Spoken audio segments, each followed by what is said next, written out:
world enable economic elites and corporations to influence public policy to their advantage.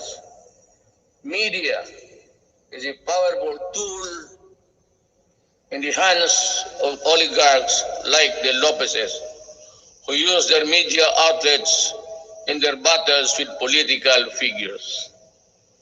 I am a casualty of the Lopezes during the 2016 election.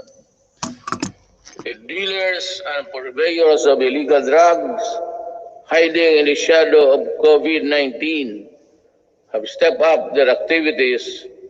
The amount of shabu valued at millions of pesos seized during police operations speak volumes of the enormity and the weight of the problem that we bear. The corrupt, the grafters, and the influence peddlers also take advantage of their fear and confusion that coronavirus generates the financial and material assistance of government to the unemployed, the sick, and the destitute, running into billions of pesos, are not spared from corruption and ineptitude. Even the donations for well-meaning private persons are schemed before reaching their intended beneficiaries. It is like snatching food from the mouths of the babes. The profiteers, overpricers, and the corrupt felons must be laughing while they stash their dirty monies, but not for long. They cannot outrun the long arm of the law.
He has the cooperation and support of the people he is tasked to lead and sworn to serve.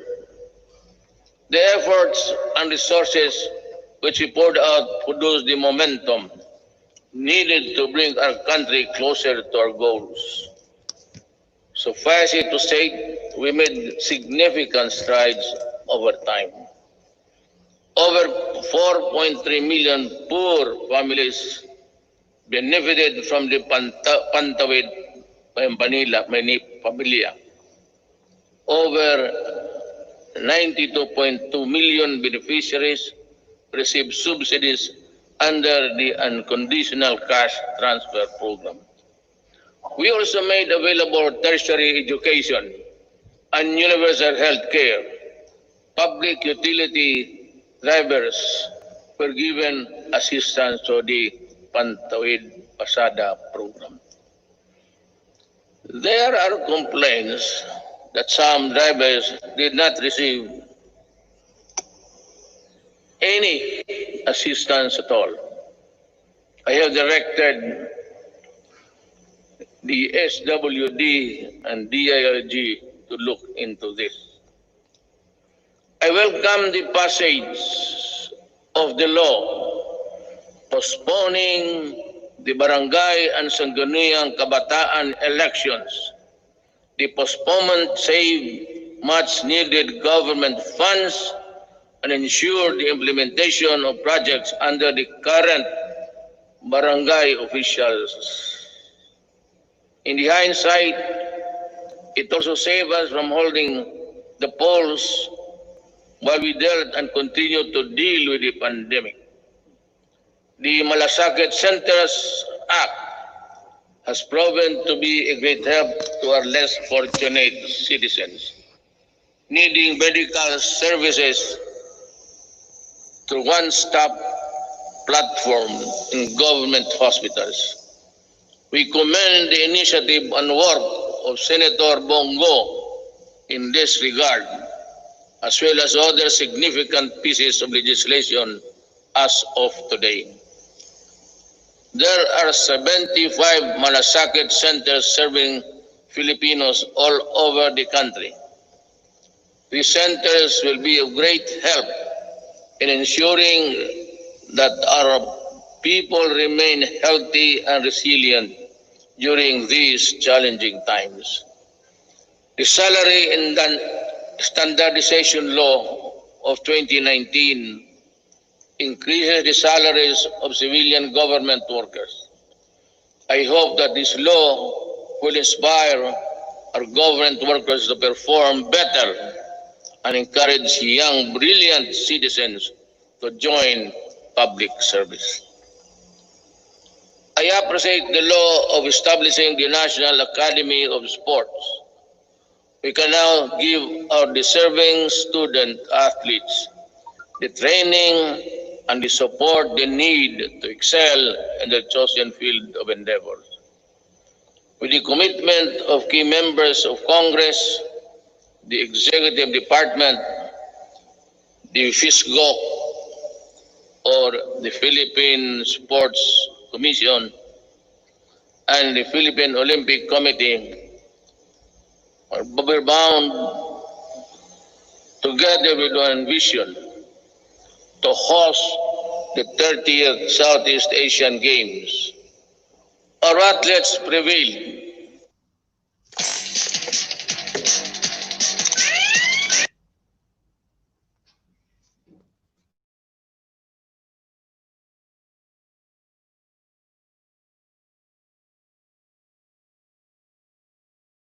And that we fostered pride, patriotism, genuine sportsmanship, and camaraderie in our South Asian brothers and sisters. Indeed, we won as one. To our business community and the general public, we assure you that the landmark ease of doing business and efficient government service delivery act has been gaining momentum. We are closer to eliminating over-regulation in government services. Frontline processes, including consular services, processing of building and business permits, and the services of overseas Filipinos and seafarers were streamlined. Passports and driver's license validity were lessened to ease the burden of the public. We received a BBB plus credit rating despite ASEAN credit rating downgrades and negative outlook revisions in the worldwide.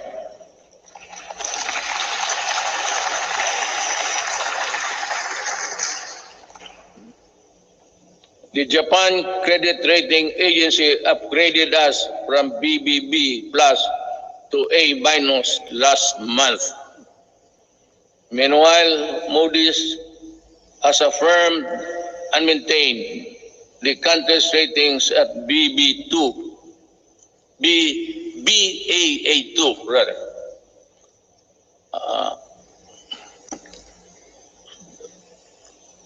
To understand, because of the light, I have mine eyesight is not as good as new. Our fiscal position is strong, our economic fiscal management prudent, and our banking system robust. We are in a better position to weather the crisis caused by COVID-19 global pandemic. We have accomplished significant infrastructure projects under the Build program. I will not dwell lengthily on the nitty-gritty of our infrastructure accomplishments. Now, lest I bore you. Instead, we will release a comprehensive written report of our collective milestones and the details of accomplishments that remind us that perseverance, patience, determination will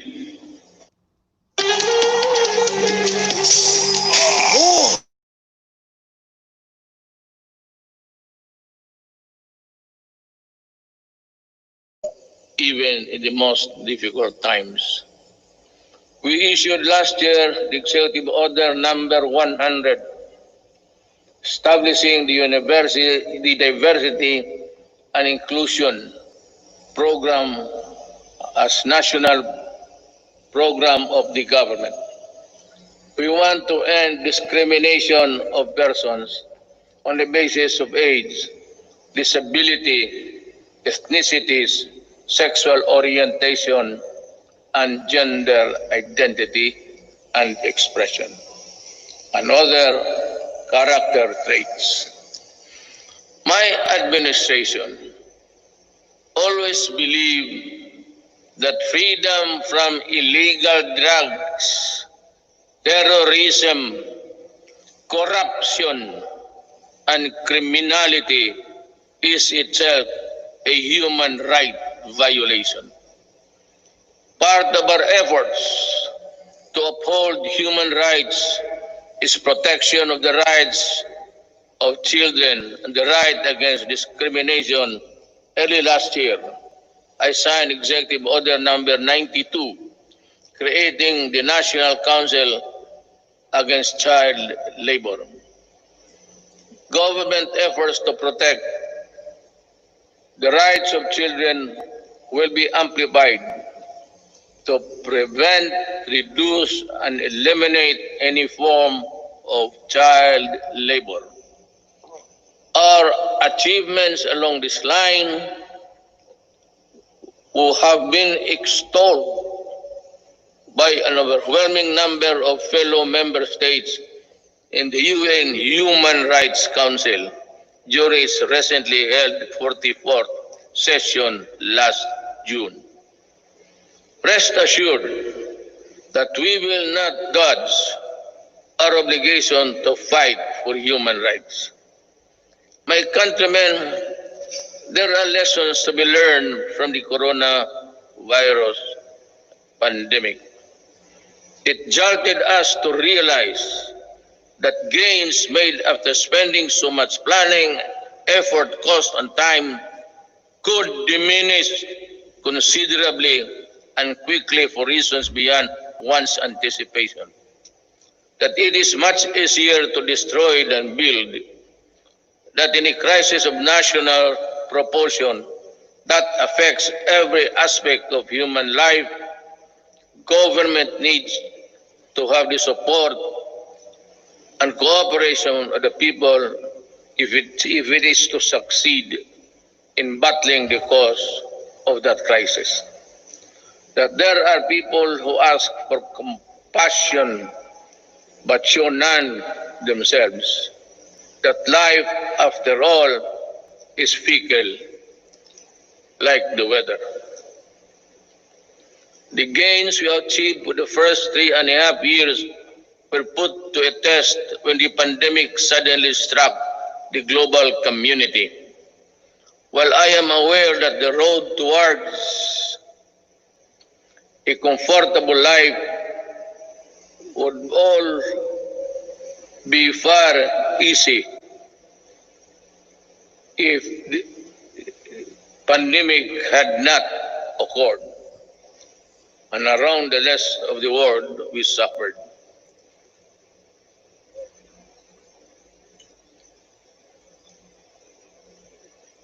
The global scale and socio-economic impact of COVID-19 pandemic has been unprecedented. Yet, in the throes of its global health emergency, we have been able to withstand the headwinds generated by this coronavirus. In this regard, I would like to express my gratitude to all those who made possible the steady supply of food, water, basic utilities of our households.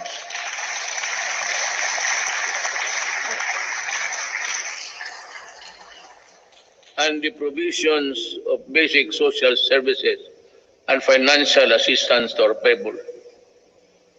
Our profound gratitude goes to everyone who helped keep our country's food supply chain running.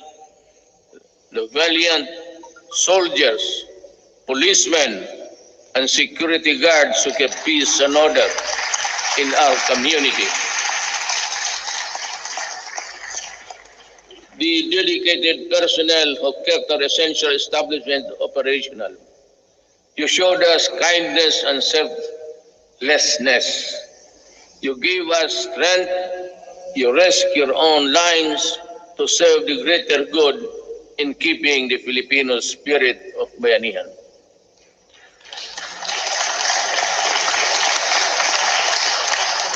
I also thank the men and women of the Interagency Task Force on Emerging Infectious Diseases and the National Task Force Against COVID-19 for all the countless hours it spent to keep the pandemic in check and for all the efforts it made to ensure the safety of our people.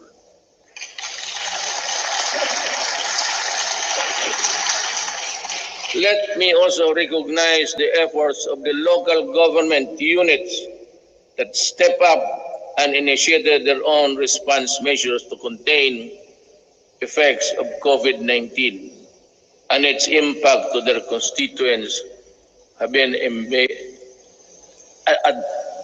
impact to its constituents. The shadow says it's a period there. I know exactly the difficulties you are undergoing. I pray that the officials of each LGU in our country, from the barangay to the autonomous regions, would set aside partisan politics and selfish interests to do what is right and good for all. Likewise,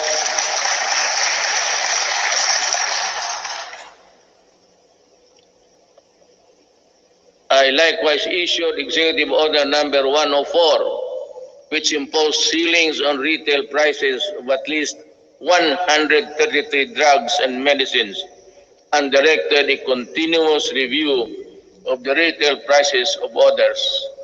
This proved to be providential now that we are facing a pandemic.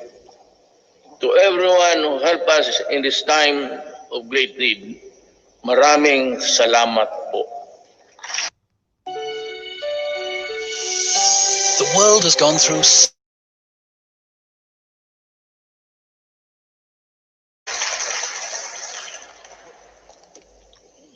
Let me say that the strength of a nation rests in the hands of the people acting as one with government. In the pursuit of common goals and objectives, when the pandemic struck, I decided to prioritize life over other considerations according to experts. The intervention that the government had put in place prevented as much as 1.3 to 3.5 million infections.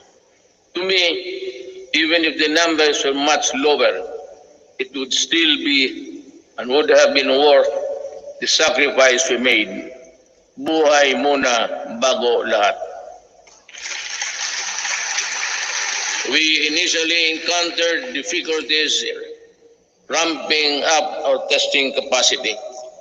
We now have 93 accredited testing laboratories nationwide, and we are aiming to conduct 1.4 million tests by end of July and ensure a quick turnaround time of 48 to 72 hours.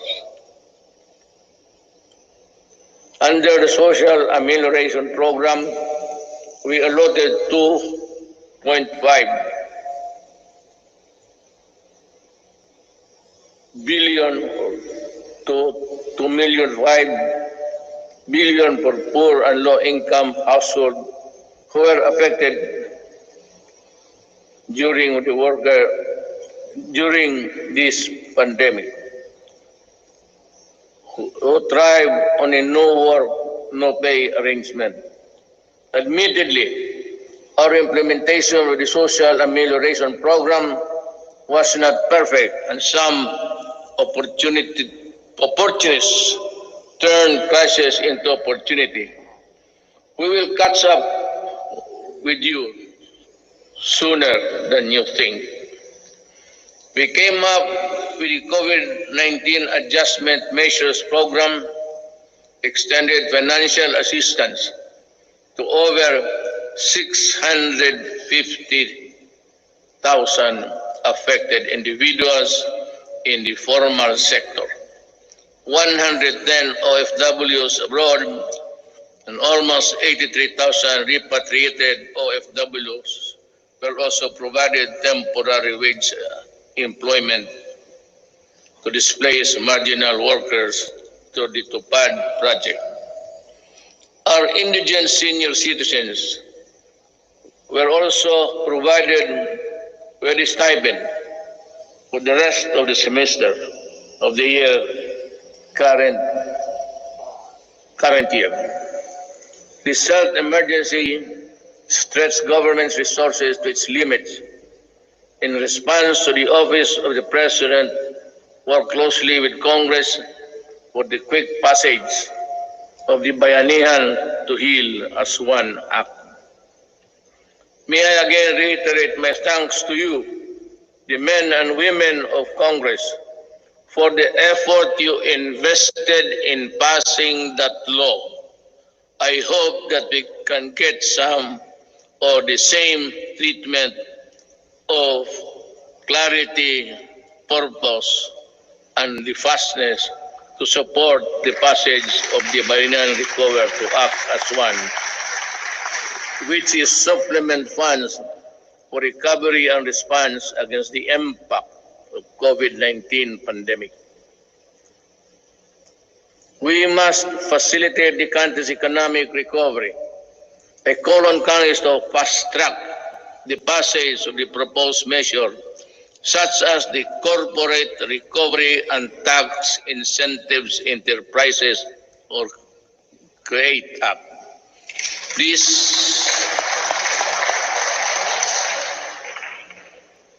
immediately cuts the corporate income levy from the current 30 to 25% and give government flexibility to grant a combination of fiscal and non-fiscal incentives, among others.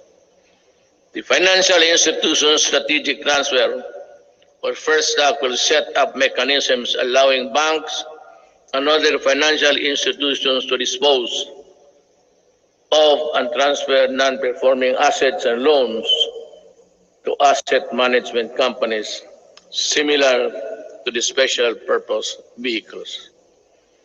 Our economic managers have seen infrastructure investment as an effective tool to help spur high growth, attract investments, create jobs, and achieve financial inclusion for all Filipinos.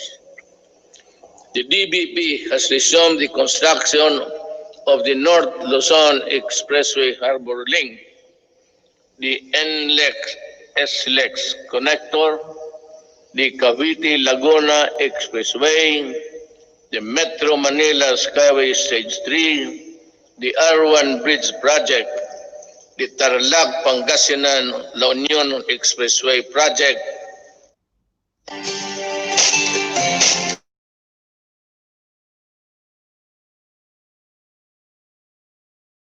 Port Expressway Project, to name a few. To realize the maximum benefit from the country's investments, the infrastructure projects under the Build program, which are labor and capital intensive, are not mere springboard for the country's swift recovery pandemic. They are economic benefits to be distributed to all corners of the country and push sustainable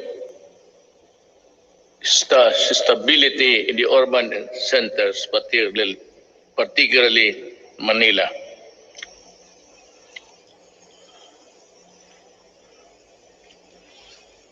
The TESTA launched online mode of livelihood and skills training. There are 71 free online training to help upskill trainees for the right opportunities. I asked TESDA to come up with special training programs to retool our OFWs so they can find employment opportunities here and at home. I am also calling on the CHED for scholarship programs for the qualified dependents of our OFW. I direct the Department of Agriculture and DTI to come up with the agribusiness and entrepreneurship projects to help displaced OFWs rebuild their livelihood. Further, I ask the Land Bank and other government financial institutions to continue providing low interest loans to our OFW.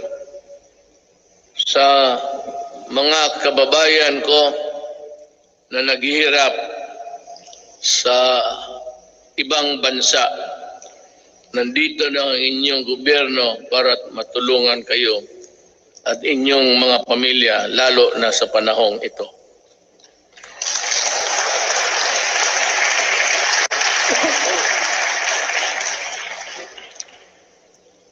The government will intensify its efforts to help businesses, especially micro, small, and medium enterprises, or MSMEs, by providing responsive government assistance and services capitalization and business operation support as we adapt to the next normal.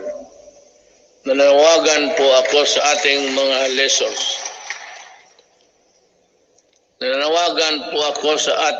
lessors.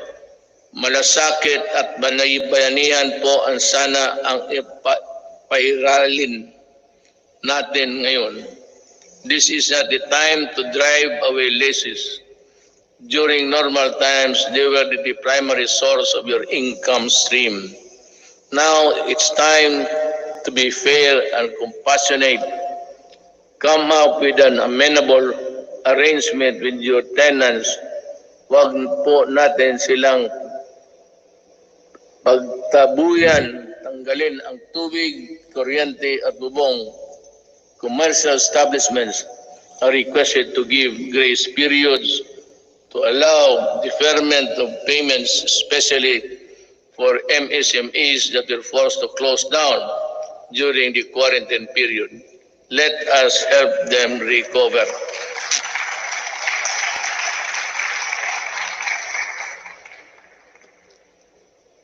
We pump prime the recovery and rehabilitation of the MSMEs.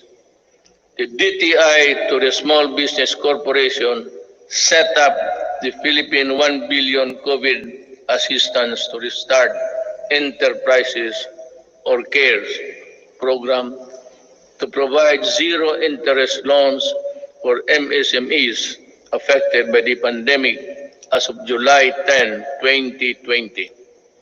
Over 2,600 loans applications worth more than 182.5 million have been approved. We are optimistic that this initiative will help our MSMEs stabilize and recover from their losses. I also enjoin the Bangko Sentral ng Pilipinas and the banks operating in the country to provide regulatory relief for our MSMEs and allow loan payment extension without incurring penalties and charges.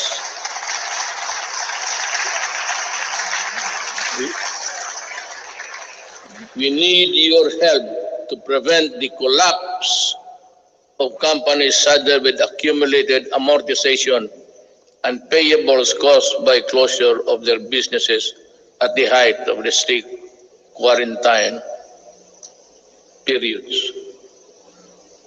As we embark on this effort towards inclusive recovery, we should acknowledge that all forms of government support will go to naught if the new MSMEs do not thrive because of lack of consumer support.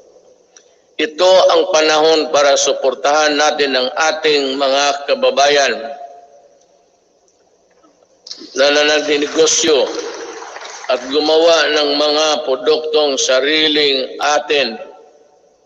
In the same manner, in tourism and recreation industries, which are among the hardest hit by the pandemic, count on our full support while we slowly try to put the fun back in your local travels. The national government agencies and LGUs must harmonize their policies to boost tourism, ensuring everyone's well-being. We enjoin our people to help boost the economy by traveling locally. مرحبا أيتها الجميع، ألا تكون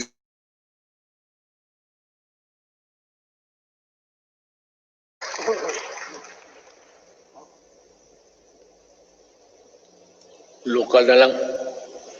Once the necessary system are in place, the DOST offers its enterprise technology upgrading program to enable businesses to access training that will help them transition to online and contactless operation. Now more than ever, we need to protect our consumers. I direct the Department of Trade and Industry to ensure the empowerment of Filipinos on consumer rights and coordinate strategies between public and private organizations in building a fair, safe, resilient, and sustainable economy. There are welcome developments for commerce and industry, but major economic activities take place in borderless environment with the meager regulatory controls. They expose consumers to various risks related to security, data, privacy, and misrepresentation. We must patrol the country's cyberspace and enforce online consumer and data protection and privacy laws. We must run after online scammers and those undermining the people's trust on the online transactions. We must continue to protect Filipinos in the normal and remind the world that we are responsible stewards of data. I am committed to protect both physical and digital lives of our law-abiding countrymen.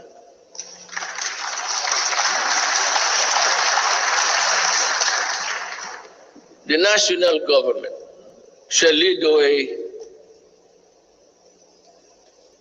in our transition to online systems. I reiterate my call for all government instrumentalities to implement systems that shall make physical queuing a thing of the past. Panahon na para mawala na ang pila para mapagsilbihan ang gobyerno ng walang kahirapan para sa tao. The DILG, DBM, and the ARTA, along with all agencies and instrumentalities of government, are hereby directed to make full possible services available online. We need to adjust and adapt a paperless type of business and work performance. We need e-governance. E-governance are people with the services they need and the comfort of their homes and the workplaces. It will enable us bureaucracy to better transition into the new normal and cut red and minimize red tape. Until the COVID-19 vaccine is available, I will not allow the traditional face-to-face teaching or learning unless the risk of exposure to the sickness are eliminated. I cannot and will not put to rest the health and lives of our students and teachers. About 2 weeks ago, I seem to have said that I would allow the face-to-face classes to resume. But we were talking actually of January, because my thinking is that by September, we would have the vaccine. How to get it from the producers or from other governments is really something which we have to deal with, because everyone, it's a global need, and everyone will go for it. But let me just mention it in passing that about 4 days ago, I made a plea to President Xi Jinping that if they have the vaccine, can they allow us to be one of the first, or if it's needed, if we have to buy it, that we will be granted credit so that we can normalize as fast as possible. Life that is lost is lost forever. Courses that are not substantial can be supplemented. Education that is delayed can be recovered. We must implement online learning, modular learning, and TV and radio-based broadcasts, which students coming from different backgrounds can avail. DepEd will provide the printed modules for those who cannot afford online learning.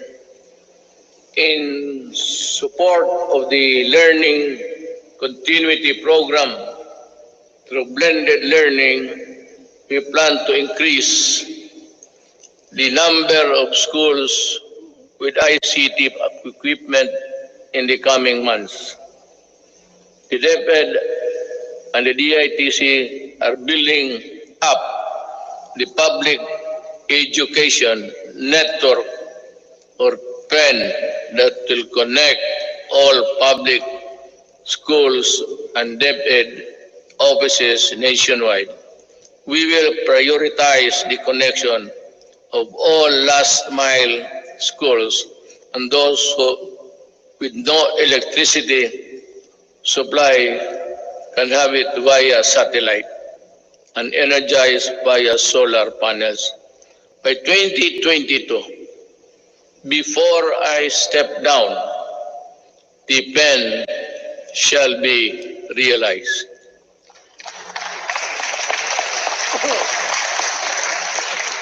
I'm referring to the program. I will do it.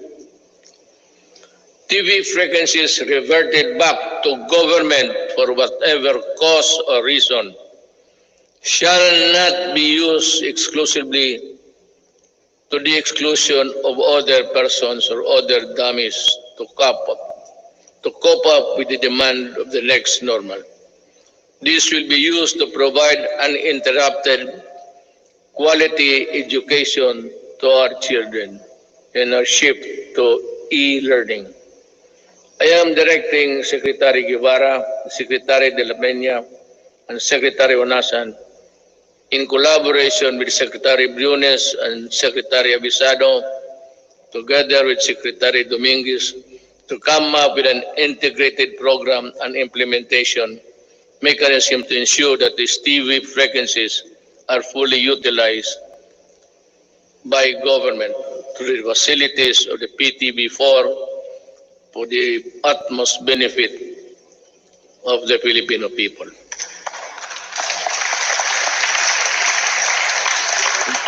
Let me just allow me to segue a little bit. For the remaining 2 years of my term, all that is good that belongs to government, whether it be the airwaves, whether it be the lines, or whatever that is good for the people, will belong to the government, and it should be government who should be given the first option to utilize them. Ang sobra kanila.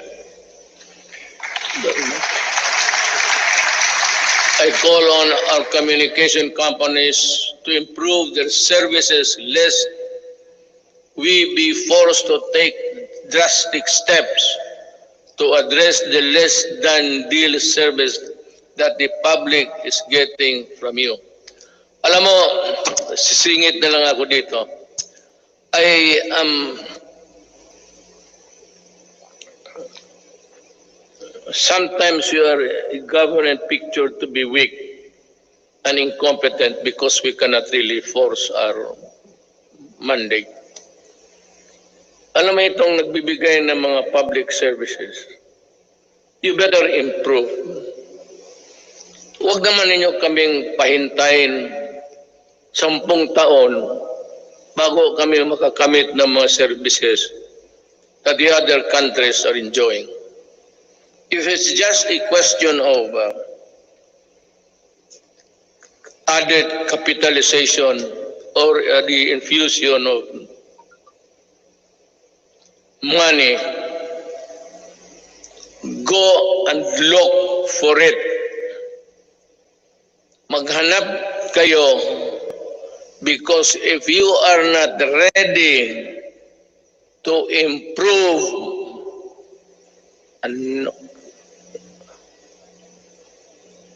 I might just as well close all of you and we revert back to the line telephone. At kukunin ko yan, i-expropriate ko sa gobyerno. Alam mo itong I'll be straight. Smart. Pati itong globe. Ilang taon na ito? At ang sagot palagi sa akin, the party cannot be rich. Nasaan pa na pumunta yung yawa na yun? Eh kung ganun lang naman ibigay niyo sa amin, we are a republic, a sovereign country. Bear that in mind because the patience of the Filipino people is reaching its limit. At I will be the one to articulate the anger of the Filipino people. And you might not want what I intend to do with you. Kindly improve the services before December. I want to call Jesus Christ to Bethlehem. Better have that line cleared.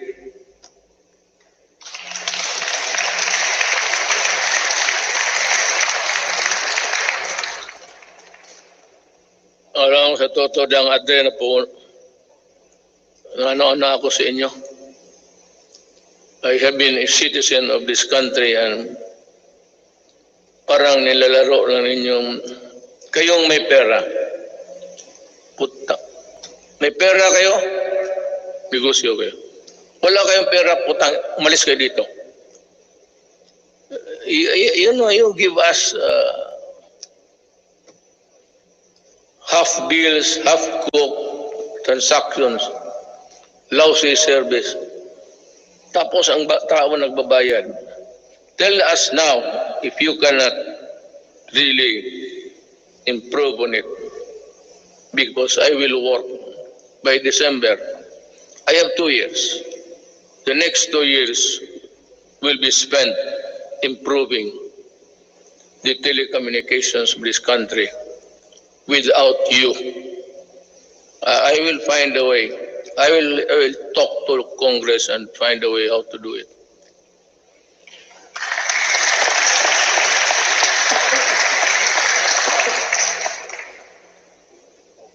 Last year, I said that distributing economic business activities is imperative to our country's sustained and equitable growth. Today, I reiterate that statement. I issued Administrative Order Number 18, directing concerned agencies to strengthen the development of special economic zones in areas outside Metro Manila. I also issued Executive Order Number the same 114 to institutionalize the Balik Probinsya Bagong Pag-asa program. This consolidates and refocuses existing economic and social welfare programs, activities and projects toward the countryside. It is also an international agency council headed by Executive Secretary Salvador Medaldia, which will create a framework for the effective implementation of the project. Kung hindi ninyo ako naiintindihan, sinabasa ko, mas lalo ako.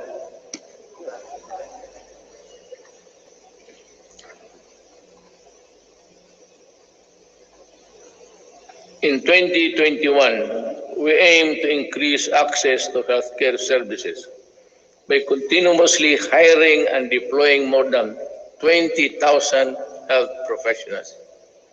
This will augment health workforce in LGUs, particularly in isolated and disadvantaged areas. We will implement projects to establish and improve barangay health stations, rural health units, and other healthcare facilities. and we will need to address internal security. We are pursuing the whole of the nation approach to bring peace and order, development in the countryside. We need to provide intervention and implement the barangay development program. This will provide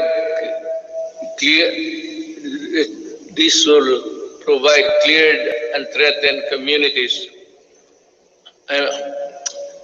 This refers to a program where the armed forces would play a vital role in the one nation approach. This is what it's meant by this. And that every agency of the government, including the armed forces of the Philippines, should participate. And I am aware of the skirmishes and the assassination of our soldiers. And I said, correct this so that we can proceed with the barangay implementation as fast as possible. We have made significant strides in the past 4 years, but we need the support of local government leaders. We need your help to implement the barangay development program. Certain sectors expressed concern when I declared martial law in Mindanao and its extension 3 times.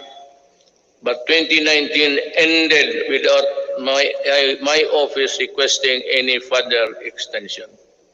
Martial law in Mindanao ended without abuses by the civilian sector, by the police, by the military. It ended because this time I know that they know how to love the country.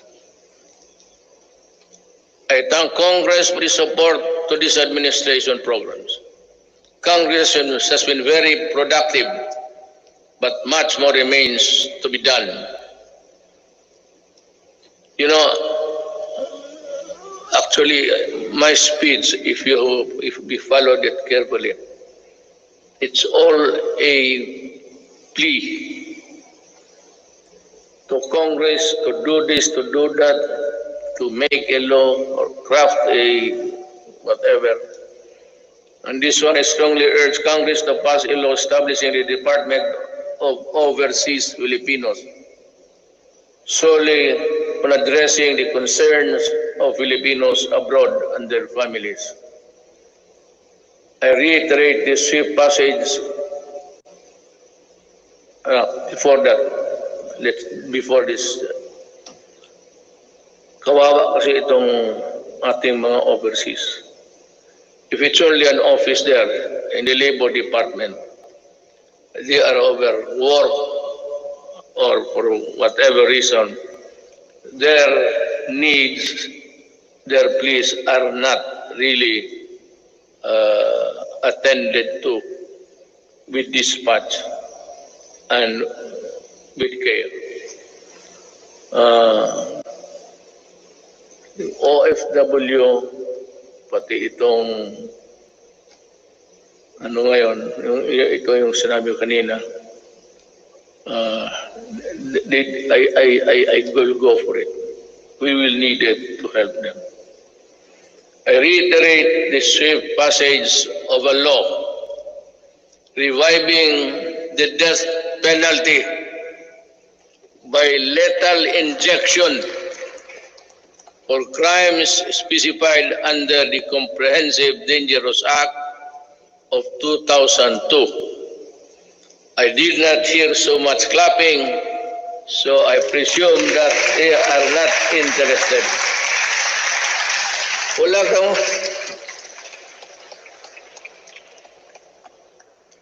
Someday I'll tell you the story, what happened to the Philippines. Hindi ngayon. But when sabihin ko sa inyo ang totoo, bakit nagaganito yung droga ng Pilipinas. Why the drug syndicates continue to operate just like the countries of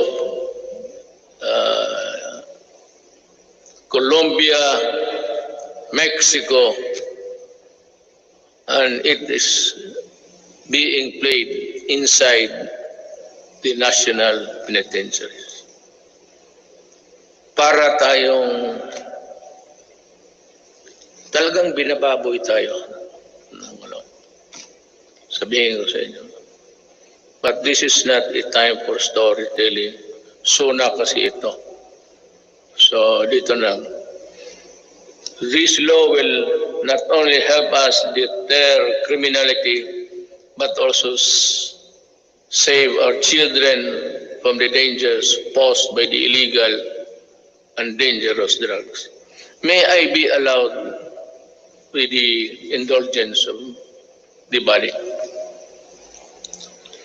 Itong bakit talaga ako galit sa droga. Let us make this a semi-formal speech. Alam mo kasi, 5 pamilya members o 6 o 7. Pagka bumagsak yung tatay to drugs, the family crumbles. There's no more home to. Druga, and if he's receiving his salary, nagtatrabaho sa pantalan, 300 a day. Tapos ang shabu is sold at 2. He has about 100 to bring home. Kaya pag gano'n, nag-aaway-aaway na, ang mga bata hindi nakapag-aral, ang iba ligaw na, mga babae into early prostitution, kung ano-ano nangyari. Hindi lang alam nitong mga na this is happening all over the country every day. And what is really very tragic is this. When the family starts to crumble, there's no more family home. And invariably, the wife would look for another husband, or look for a job, usually easily doon sa abroad.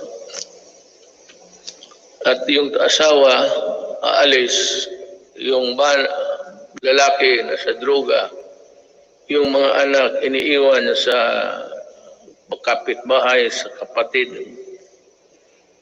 And the ferocity of the loss of the Filipino family home has been destroyed. Kaya kung anong mangyari nito, the wife works in the Middle East. I am not zeroing on any particular country, mind you. But alam natin, there are tribes in the Middle East which would allow rape as part of the territory of being a house help. Kasama yan. Kasama talaga yan. So yan ang mahirap dyan. You have a wife that being crucified, being used, magpadala ng pera, tapos ang mga anak, asan nasa Cebu na rin. Kasi these are the guys that the Cebu people would really, stick by them until it crumbles, the resistance. And then you have plenty of this all over the country. Hindi lang nila alam. Yung sinasabi nila ng misery sa human rights, plus 10 yan. Not to count the victims of crimes perpetrated by people addicted to Cebu. That is the reason why I'm so vicious in my galit talaga ako. Kasi nilalaroan tayo. Well, I don't know. Any other president might, pero ako ayaw. Ayaw kong lalaroan ng Pilipino.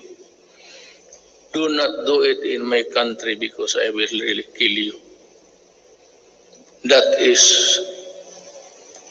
a commitment. Owning safe, decent, and affordable housing is every Filipino's dream. But the housing market remains inaccessible to most of our countrymen. I renew my call for Congress to pass the National Housing Development Bill and the Rental Housing Subsidy Bill. These will enable all Filipinos, regardless of social status, to live in decent homes where their families can lead meaningful lives. I also call on Congress to amend Republic Act number 10912 for the Continuing Professional Development Act of 2016. In this time of great pandemic and forthcoming reconstruction, requiring professionals to undergo seminars is burdensome and not realistic. This must end. Ito pang isa. May mga profession. Singit ko na lang lahat to tell this is to inform the nation. May mga profession na they would require, I think it's nice, they would require them to come to Manila to retrain and for another round of expenses. Itong mga seminar na ito, dapat mahinto. I don't know in other provinces, but during my time sa barangay expeditions ng mga opisyal, hininto ko rin yan. And which reminds me, I will act on this also due time. We hail our health professionals as heroes. Now is the time to pass the Advanced Nursing Education Act and the law instituting the Medical Reserve Corps. COVID-19 will not only be the last pandemic. We need to create National Disease Prevention Management Authority to better respond to future outbreaks. We count on Congress to full support. You can just let it remain for a while in the Department of Health kung wala pang pera, but you have to expand the services. It would also entail a little bit of money, but not really as much as expensive when you set up a department. In the long term, we are looking into the creation of the National Disease Prevention and Management Authority to better prepare for the pandemic, protect lives, and allow development to proceed even in the worst of times. We are counting on the full support of Congress for this critical, important endeavor.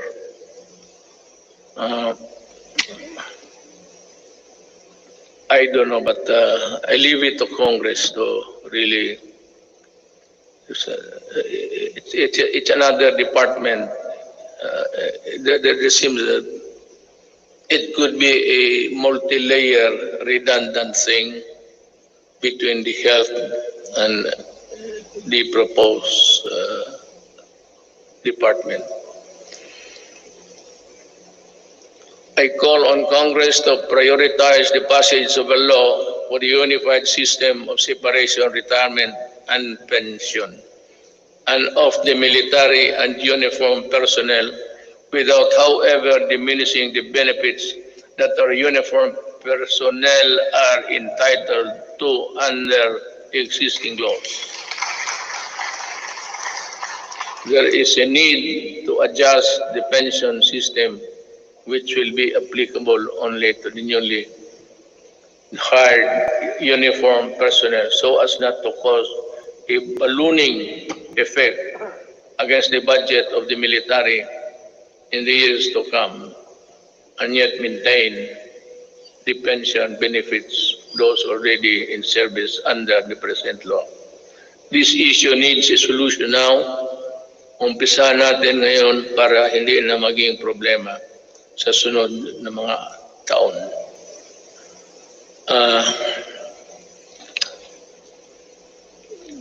I want to, one of the, this is not politicking, I am not running, I cannot run anymore. Yung dinobli ko yung sweldo ng police pati army, it was really a clarion call para for them also to have a decent life and that they're able to get the things which ordinarily cannot be reached by any government employee. Ang akin doon is yung corruption. That maybe it might be a vain attempt, but maybe dagdagan ng sweldo para it would be a hedge against corruption.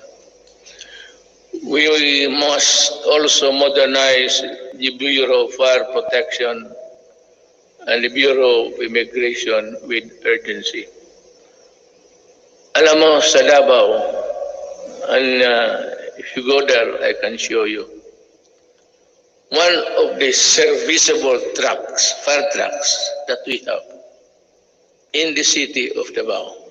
Of course, ang city meron ng sarili, aside from the Bureau of Fire, which is really national. Meron yung Bureau of Fire, would you believe it, serviceable still. Ang pangalan ng truck is Studebaker.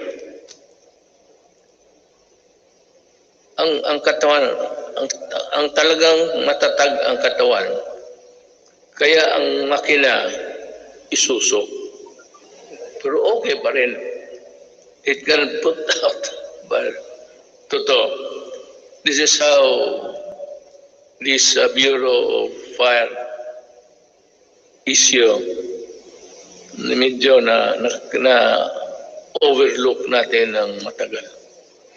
I emphasize the creation of the Department of Disaster Resilience and our people's safety, which cannot be delegated to any council or commission.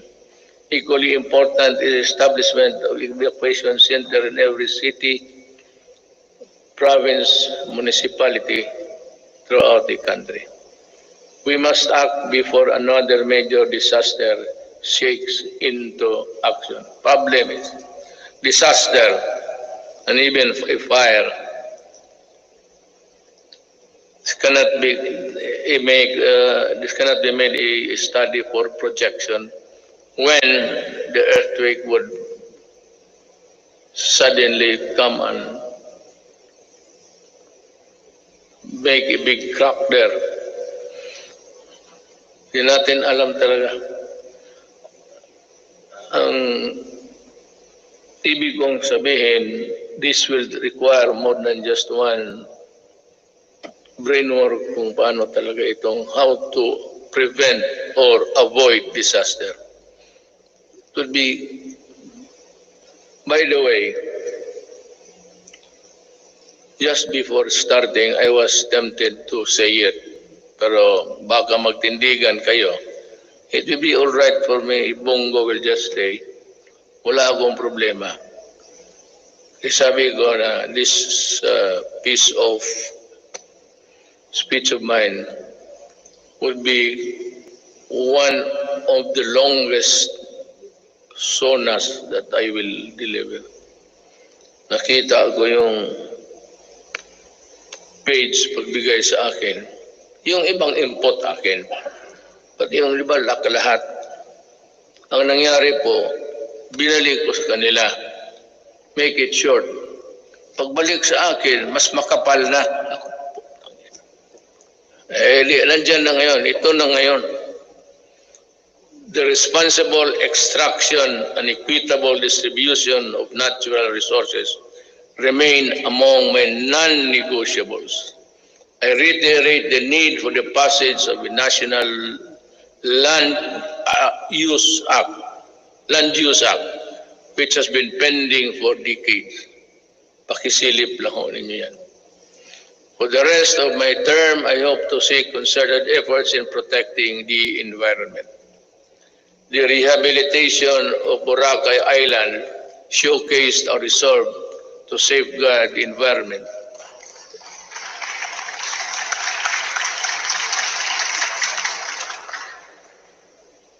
Boracay is doing well because of its scenery.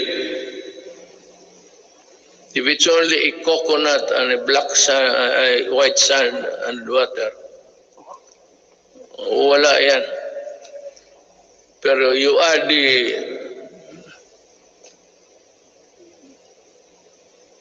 the visitors there, then it becomes a very tempting destination.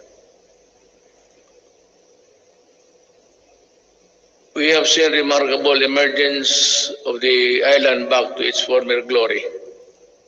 I want this sustained. I ask Congress to enact a law creating, importante ito, the Boracay Island Authority or BIDA. We need it. I cannot stress enough the importance of agriculture. The growth of our economy depends on a robust agricultural sector. We must utilize the coconut levy for the welfare of our coconut farmers and the development of our coconut industry. I urge everybody, both of the executive department pati ito, that ito yung pera na nakuha doon sa sequester. And itong perang malaking ito, gagamitin ito for the welfare of the farmers. The problem is, we can no longer trace who are the farmers of yesterday. Marcos is a distant star. We do not know. Ako alam ko because we had a little piece also that was covered by the land reform. Hindi na natin malaman kung sino ang may-ari. So I think Congress should look again and try to sort out how best the money can be utilized. I will not make any suggestion, but I leave it to Congress to decide what to do with it.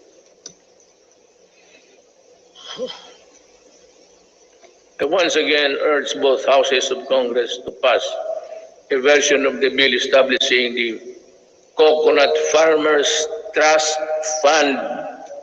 Tulungan natin ang ating mga magsasaka pagka hindi mawawala yung pera, bilyon yan. Diyos ko po. Well, anyway, we have learned so many lessons along the way. I am also requesting Congress to pass the Rural Agricultural and Fisheries Development Financing System Act. We aim to provide adequate, accessible, and affordable food for every Filipino through the Plant program. After the build, I think this is easier to achieve. A few good men few good regional directors, DAR, and dedicated workers down below could make this thing a success. Mas madali ito kaysa build. Ito plant lang. It is more of how you try to convince the farmers to cooperate government for their benefit. This 66 billion agricultural stimulus package will help the agricultural and fisheries sector recover. I hope so. We need to build trust and confidence in online transactions, stronger protection of online consumers, and enabling measures for online business needed to the enactment of an Internet Transaction Act. This is very good. I thus direct the Department of Trade and Industry and other relevant agencies to work on it closely with Congress, ensuring that the provisions of the proposed bill are responsive to the needs of the consumers while promoting the growth of e-commerce in the country.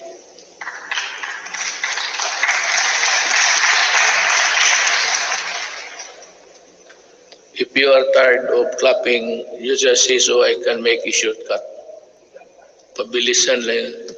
On the path of better governance, we travel with other partners, both old and new, have helped bolstering the antiquated public health system for bringing home a load of Filipinos overseas, for filling in supply gaps for crucial medical supplies and equipment and staple food. For these and many more, the Philippines thanks all friendly nations. We will never forget your kindness and your timely support.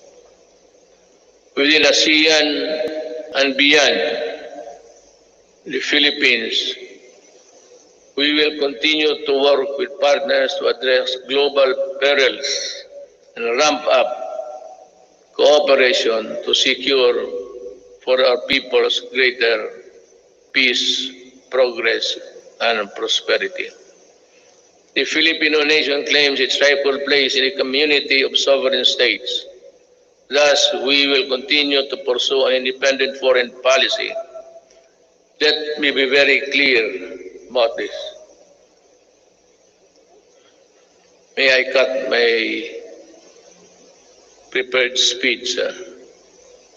Alam mo, I read a little over 3 weeks or last month. The Americans intends to go back to Subic. I'll just put on record my thoughts. I have nothing against America. I have nothing against China. But if you put bases here, you double the spectacle of a most destructive thing.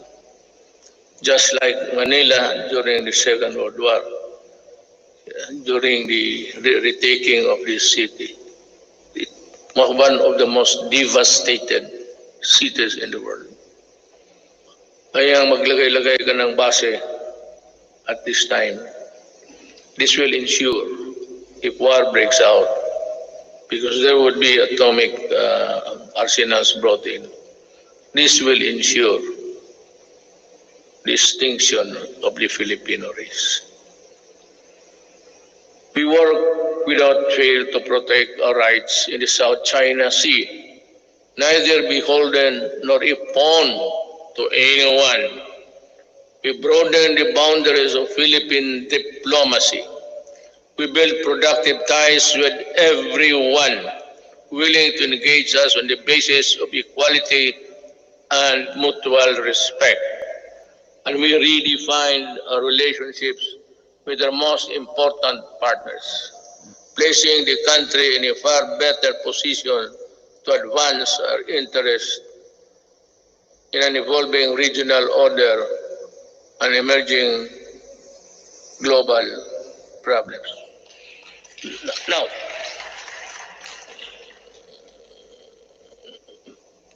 plenty of critics, both sides, claim about nothing has been done to retake forcefully or physically the South China Sea.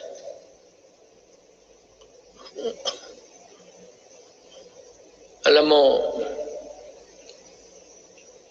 unless we are prepared to go to war, I would suggest that we better just call off and treat this, I said, with the diplomatic endeavors. China is claiming it. We are claiming it. China has the arms. We do not have it. So, it's simple as that. They are in possession of the property. You remember the property, you're a lawyer, property rights. They are, it has nothing to do with the Philippine laws on property. But it's akin to, they are in possession. So what can we do? We have to go to war. And I cannot afford it. Maybe some other president can, but I cannot. Inutil ako dyan, sabihin ko sa inyo. And I'm willing to admit it. Talagang inutil ako dyan. Walang magawa. I cannot. The moment I send my Marines there at the coastal shores of Palawan, tinamaan ng cruise missile lahat yan. Hindi pa nga set sail yan eh. Sabog na. Let me see again that the victory in a global battle against COVID-19 would take longer than we expect. Everyone's cooperation is needed.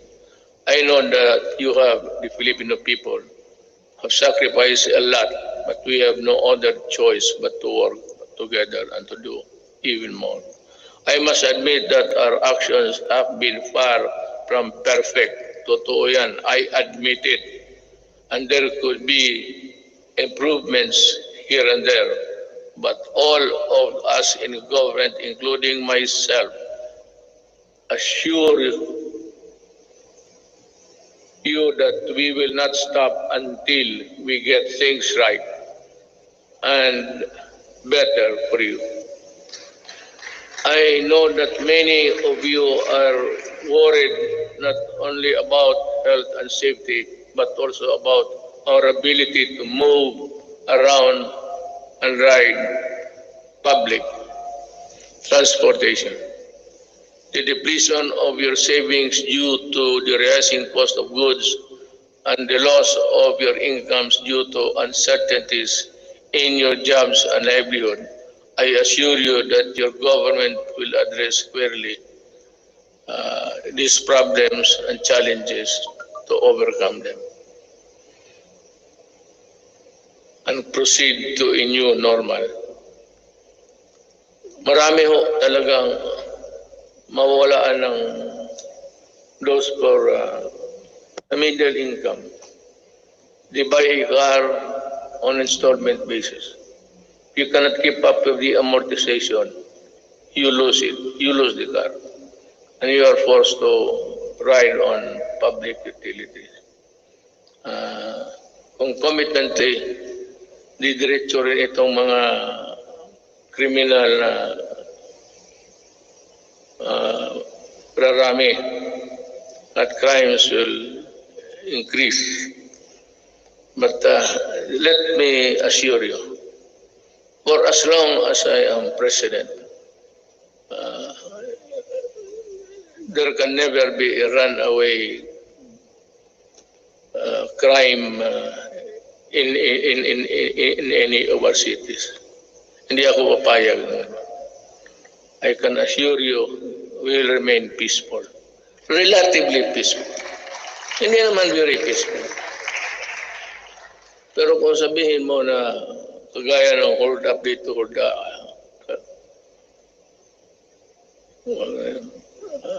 alam naman nila kung anong mangyari. You know what will happen to you. I am addressing myself to the criminals.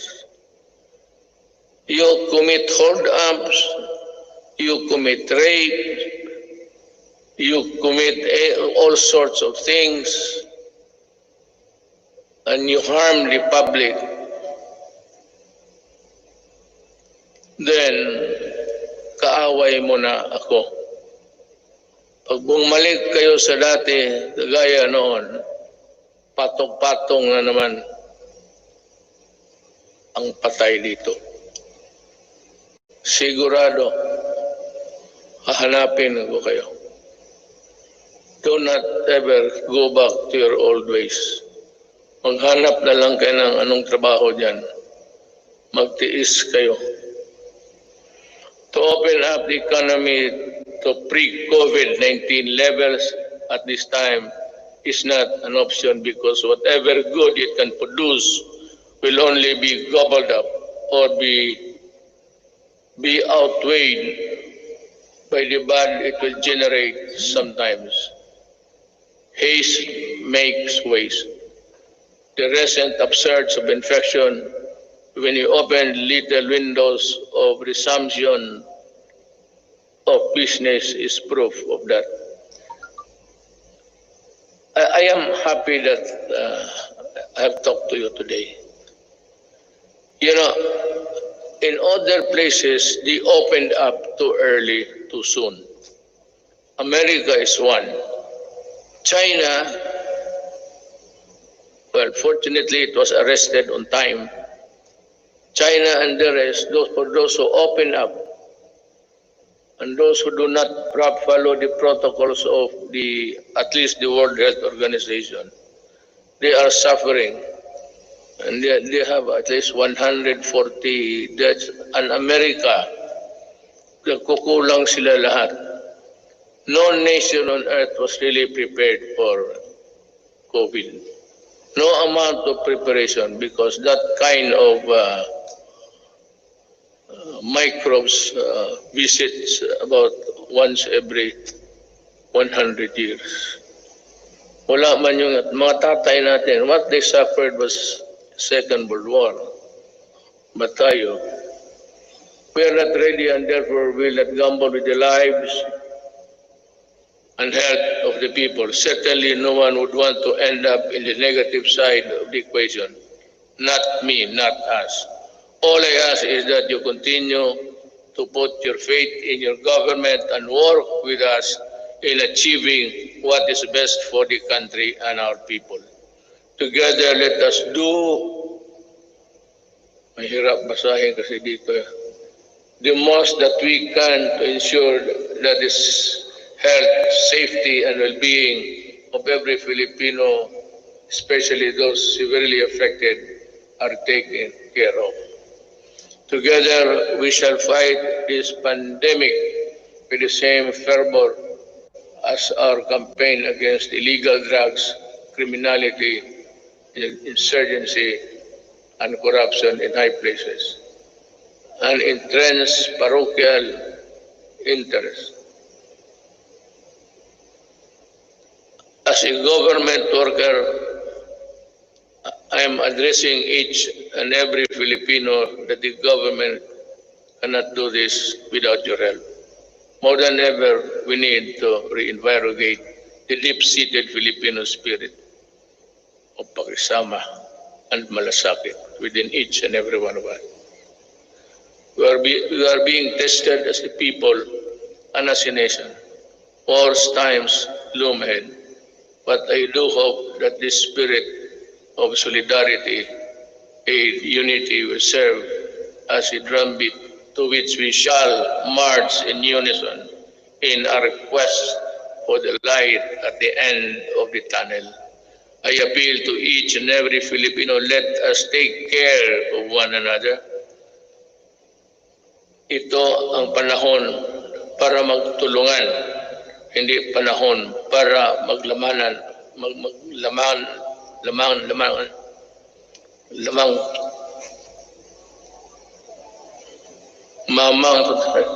dila ko. Hindi maglamang at pagkakaisa.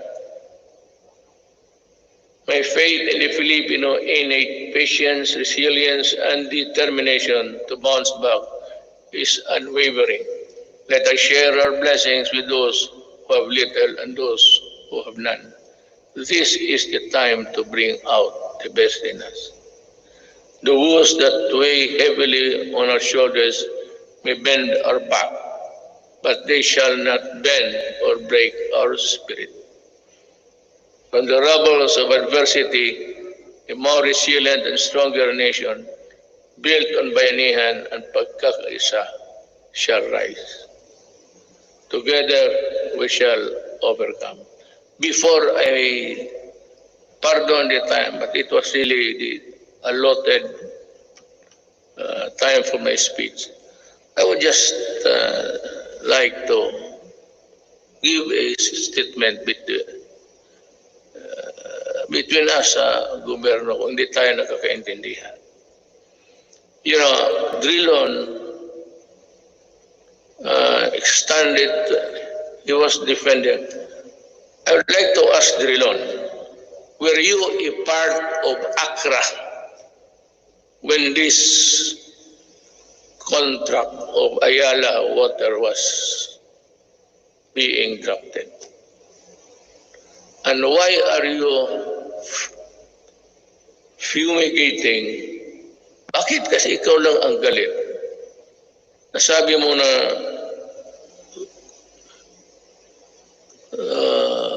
dynasty. You are a hypocrite. You know that you cannot pass an anti-dynasty law.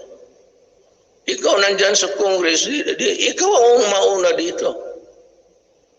But you know, to take it against me for protecting my country is something which I really resent. Alam mo, you describe using the dictionary the synonym ng mga oligarchy. Then you proceeded to characterize everyone, every name, and then said that oligarchy is not bad at all because not all oligarchies are bad. True. But ito, to my countrymen, the oligarchy that exists in this country is the oligarchy that existed during the Spanish time. And the Spanish lands and the friar lands and all the benefits that were passed on to the insulares who did not go back to Spain or to the Spaniards and into their... But that was long ago. It has been forgotten. This is the oligarchy that controls the Philippines by what? By taking control of the water and the electricity and power. Yan ang oligarchy mo, Drilon. Wala nang oligarchy dito except that. They have control. Look at how can you now craft a new contract? Because I would insist that you pay the billions and billions that you collected. For example, water treatment. Oh, nandyan sa kontrata. It's in the billing. They've been collected. Since 1997. Ilang bilyon na nga wala ni isa. Not even a faucet was built for a water treatment facility. Yan ang mahirap sa, you do not protect the oligarchs here. You are the one, ikaw lang mag-isa. And I suspect that you were also the one or help when you were there in the Accra. We do not even know ang mga abogado sa public documents. Hindi nga alam. Hindi natin alam kung nakagraduate ba o hindi. Wala. Would you think Ayala would get the services of those? Ayala got Accra. Accra did it. Ikaw galing ka doon. Most of you, more successful lawyers sa corporation. You handle big corporate. Yan ang mahirap. O, bangga tayo dito. Hinawakan ninyo eh. Hindi ka pwede kayo. Kita mo, noong nag-increase, walang tubig, pinuputol yung tubig. Ang tao, bumigay kasi hindi pwede yung tayo di maligo. Hindi uminom. Electricity, ayaw mag-increase. O ayan, wala ka. Palaging brown out lahat.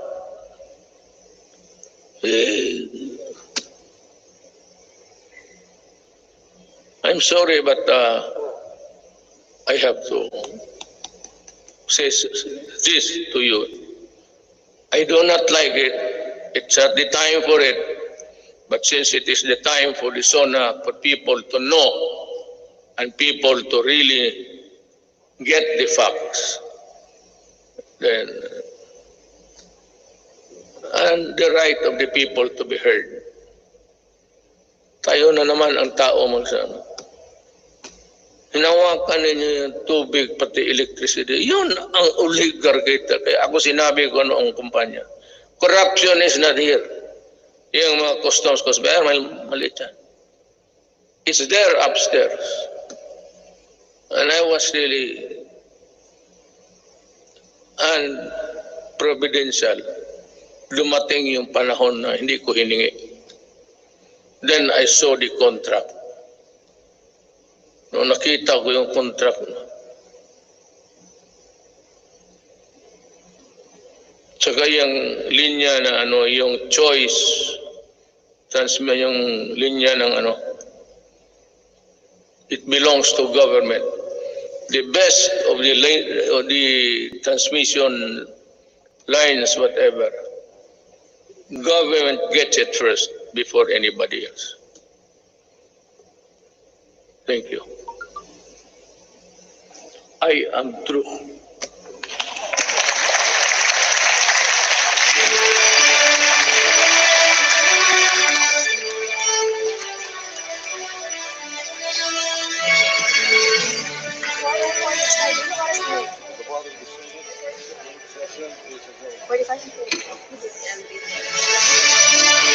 Okay.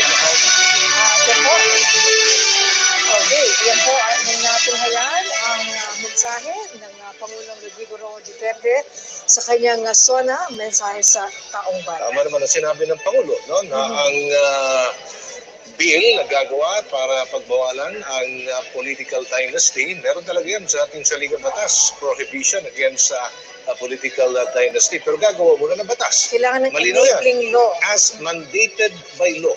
So tumbok na doon si Senador Drilon na pinasaringan ang pamilya Duterte at sinabi ng Pangulo, kayo na mismo gumawa dyan sa Kongreso. Pero ang tanong dyan, suntok sa buwan, kaya kanilang gawin. Ayun, ang magandang tanong.